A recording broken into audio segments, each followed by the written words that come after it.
लेकिन समाज के लिए जो प्राथमिक सूचनाएं हैं, जो सबसे महत्वपूर्ण सूचनाएं हैं, उनको सबसे ऊपर डालना। आज का मीडिया भी सूचना दे रहा है, लेकिन जो बिल्कुल गैर जरूरी सूचनाएं हैं उनको सबसे बड़ा बना। अब आप देखिए, एक महीने से, सवा महीने से मैं देख रहा हूं कि टेलीविजन पर अतीक अहमद ऐसा चल रहा था जैसे कि दुनिया का कोई बहुत बड़ा मामला हो, भारत का ही नहीं, दुनिया का।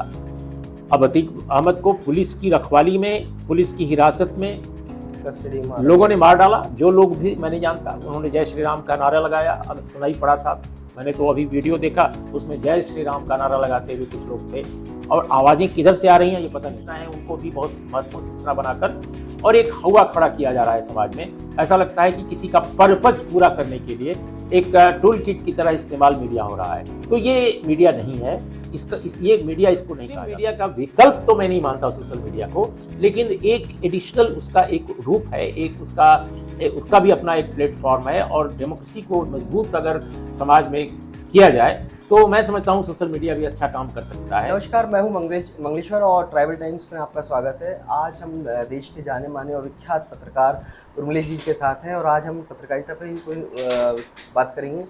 अभी जो नई जनरेशन आ रही है उसमें देखा गया है कि पत्रकारिता का बड़ा शौक है, लेकिन वो शौक कुछ ही समय के लिए होता है।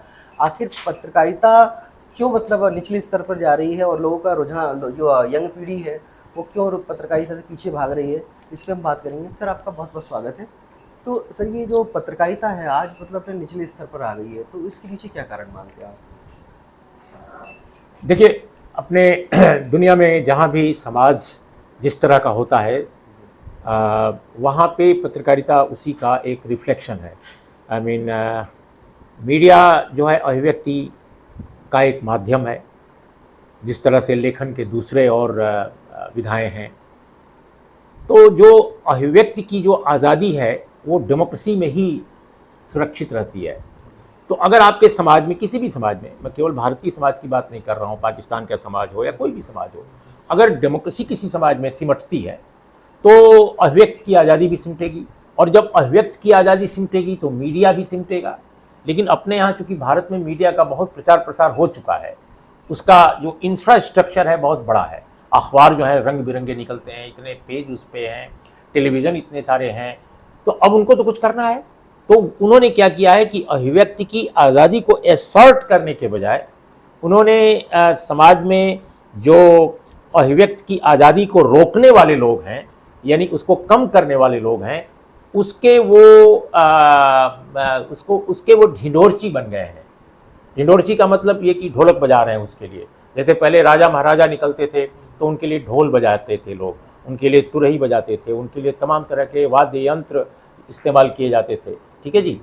तो जैसे राज दरबारों में बहुत सारे लोग, जैसे ही राजा आता था अपने आसन पर बैठने के लिए, वैसे ही कुछ लोग उनके गीत गाना शुरू कर देते थे उनके पक्ष में, उनको खुश करने के लिए। तो मीडिया का जो बड़ा हिस्सा अपने देश में है वो दरअसल समाज और आवाम यानी जनता के बारे में कुछ कहने के बजाय, उसके स्थिति के बारे में कहने के बजाय, वो शासक वर्ग जो भारत का है उसके लिए वो टूल किट बन गया है। और ये जो टूल किट है इसका मीडिया से कोई वास्ता नहीं है। इसीलिए मैं आपके टेलीविज़न चैनलों को, अब टेलीविज़न चैनल नहीं कहता, इनको मैं टीवी पुरम कहता हूँ। तो ये टीवी पुरम है, और ये बिल्कुल जो न्यूज़पेपर्स हैं हमारे, अंग्रेजी के 2-4 अखबारों को अगर छोड़ दिया जाए तो बहुत बुरा हाल है पूरे अखबारों का भी। जबकि एक ज़माने में हमारे अखबार बहुत अच्छा निकलते थे। इमरजेंसी के दौरान मुझे याद है हम लोग पढ़ते थे यूनिवर्सिटी में, और उस समय बहुत सारे जो अखबार थे उसमें हिंदी के भी कुछ अखबार थे और हिंदी की कुछ पत्रिकाएं थीं। उन्होंने इमरजेंसी पर प्रोटेस्ट करने के लिए, मिसेस गांधी के शासन का, उन लोगों ने पूरा का पूरा एडिटोरियल अपना ब्लैक रखते थे एक प्रोटेस्ट के तौर पे। आज हालत यह है कि वो डांस कर रहे हैं शासक वर्ग के इशारे पर। तो ये बहुत ही हैरत अंगेज है। तो आप तो सर देश विदेशों में भी गए हैं, तो वहाँ पे पत्रकारिता और यहाँ की पत्रकारिता में क्या डिफरेंस है? ज़मीन आसमान का फ़र्क है।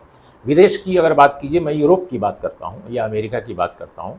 अमेरिकी समाज में सब कुछ अच्छा नहीं है, लेकिन जहाँ तक मीडिया है, मीडिया ने काफ़ी आज़ादी हासिल की है और वो शासक जो वहाँ के लोग हैं, अब जैसे आपको याद होगा डोनाल्ड ट्रंप से भिड़ जाता था वहाँ का मीडिया, और कई बार उनकी प्रेस कॉन्फ्रेंस में हंगामा होता था। हमारे यहाँ तो जो देश का सबसे बड़े नेता लोग हैं वो प्रेस कॉन्फ्रेंस ही नहीं करते हैं। ठीक है, और अगर कोई सवाल पूछ दिया तो उसकी नौकरी अगली सुबह चली जाएगी। अगर अच्छा सवाल पूछ दिया तो अभी तो बहुत बुरा हाल है। दुनिया के दूसरे मुल्कों में इसलिए मीडिया अच्छा है या मीडिया को आज़ादी है बोलने की, लिखने की या पढ़ने की, क्योंकि उन देशों में डेमोक्रेसी अच्छी है। तो जिन देशों में डेमोक्रेसी रहेगी उसमें मीडिया भी अच्छा रहेगा। तो अभी इंडिया में जो डेमोक्रेसी का जो अभिव्यक्त की आज़ादी का जो इंडेक्स है पूरे ग्लोबल 180 से अधिक देशों का, उसमें भारत 150वें नंबर पर है। हाँ, 150वां नंबर है आपका पूरी दुनिया में ग्लोबल इंडेक्स में अभिव्यक्त की आज़ादी के। तो जिस देश में 150वां नंबर है वहाँ पे आप मीडिया की आज़ादी का कल्पना करें।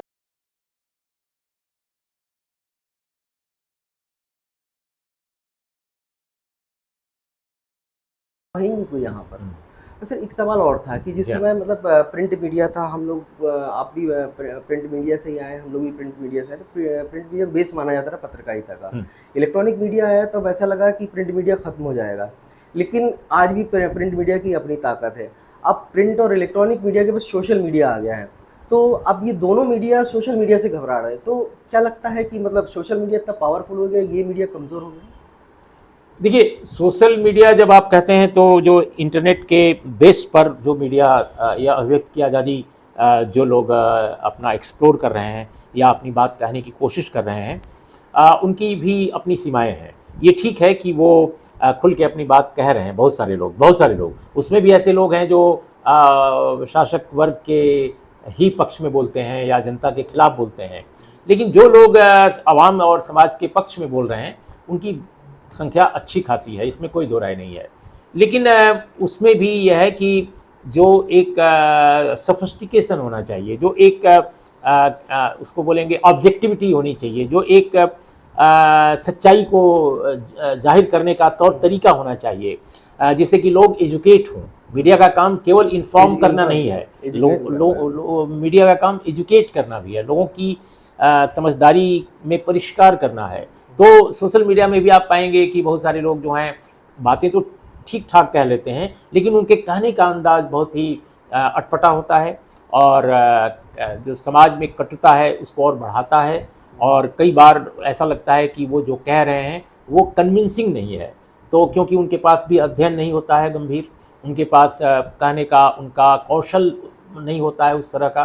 तो सोशल मीडिया जो मेन स्ट्रीम मीडिया है उसका विकल्प तो कभी नहीं बन सकता, कभी नहीं बन सकता। ये मेरी धारणा है, बहुत लोग नहीं मानते इसको, लेकिन मेरा मानना है कि मेन स्ट्रीम मीडिया का विकल्प कभी भी सोशल मीडिया नहीं बन सकता। उसकी वजह है कि आज इंटरनेट डिस्कनेक्ट कर दिया जाए आपका और हमारा तो हम कुछ नहीं कर पाएंगे।